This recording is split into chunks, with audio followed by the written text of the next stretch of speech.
Walking through this village in Ghost of Yotei, I'm surrounded by a people most of us have never heard of, the Ainu.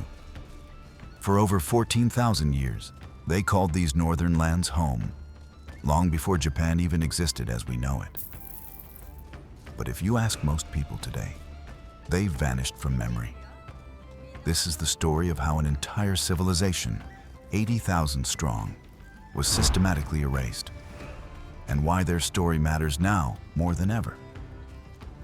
Before we jump in, if you want more deep dives like this, hit that subscribe button. Now let's dive in to understand who the Ainu were. The Ainu people are the indigenous inhabitants of Japan's northernmost regions, what we now call Hokkaido, but what they called Ainu Mosir, meaning the land of the Ainu, or the land of humans. Their territory wasn't small either. It stretched across Hokkaido, into the northern tip of Honshu, across Sakhalin Island, and throughout the Kuril Islands. An entire region with its own people, its own language, its own way of life. And they weren't recent arrivals. The Ainu are descendants of the Jomon people who settled these lands over 14,000 years ago. To put that in perspective, when the Ainu's ancestors first arrived here, the Ice Age was still ending. Egypt's pyramids wouldn't be built for another 9,000 years. Written language didn't even exist yet. The Ainu culture, as historians recognize it, began forming around the 12th or 13th century. While mainland Japan was developing into an imperial society with rice farming and strict hierarchies, the Ainu followed a completely different path. They were hunter-gatherers, fishermen, and traders who lived in harmony with one of the harshest environments in the region. Their diet came entirely from the land and sea around them. Salmon and river fish from the abundant streams, venison and bear meat from the forests, shellfish from the coasts, wild vegetables and nuts foraged from the mountains. Everything they needed, nature provided, and they became masters at taking only what they required. To the Japanese living south of them, these northern territories were called Ezo or Ezochi, which essentially translates to land of the barbarians. The Ainu were viewed as primitive, uncivilized, foreign. But the truth? The Ainu had developed something the Japanese hadn't, a society built on spiritual respect for nature itself. If you're walking through this village in Ghost of Yotei, you're seeing details most people miss. Look at the clothing. Those aren't kimonos. The Ainu wore distinctive robes made from tree bark fiber or animal skins, covered in intricate geometric patterns. And those patterns? They weren't just decoration. Ainu women created these designs to ward off evil spirits and protect their families. The men wore their hair and beards long, wrapped their clothing with the left side on top, opposite of Japanese customs, and wore boots made of fur. Everything about them was different because they came from a fundamentally different worldview. The Ainu practiced what's called animism, the belief that spiritual power exists within all things. They called these spirits kamuy. The bear was a kamuy. The owl was a kamuy. The rivers, the mountains, even the fire in their hearths, all kamuy. The natural world wasn't something to conquer or control.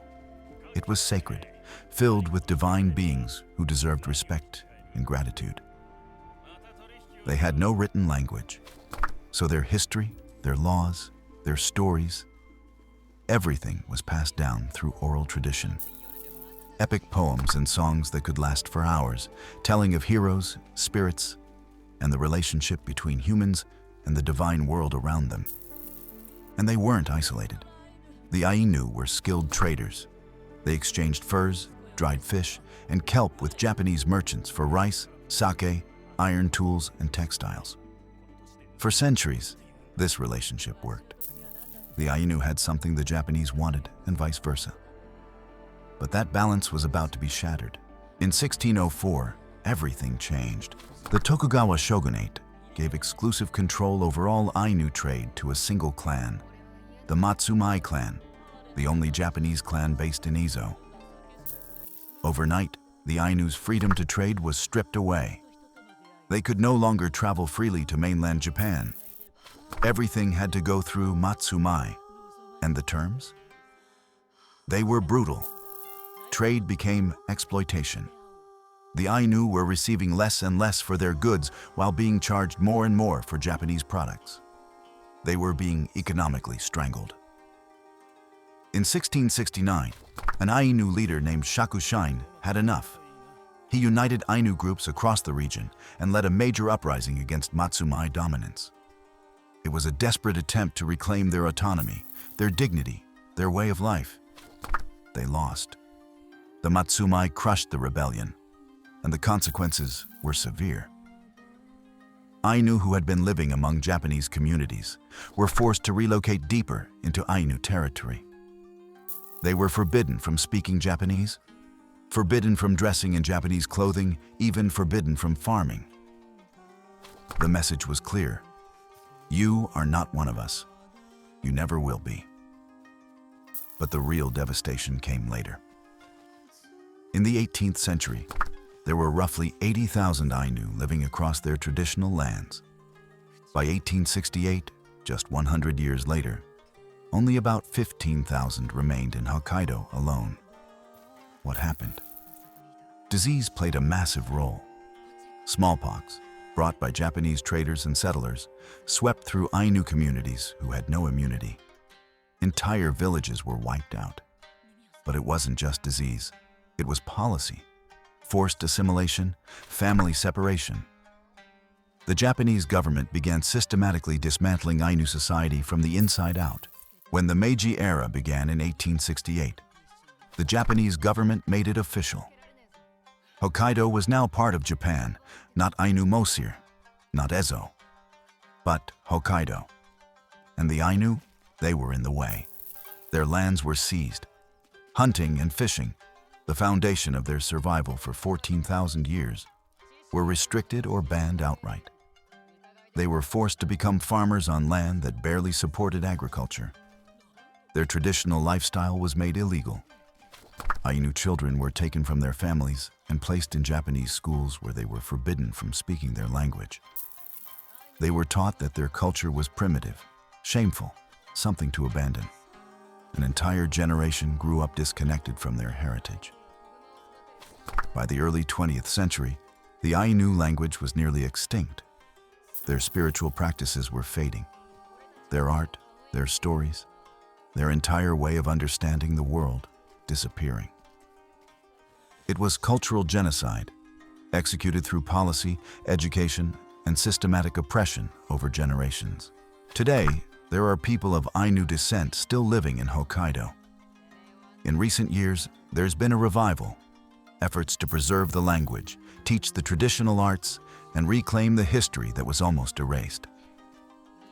In 2019, Japan officially recognized the Ainu as an indigenous people for the first time. It took until 2019. Think about that. So why does Ghost of Yotei showing us this village matter?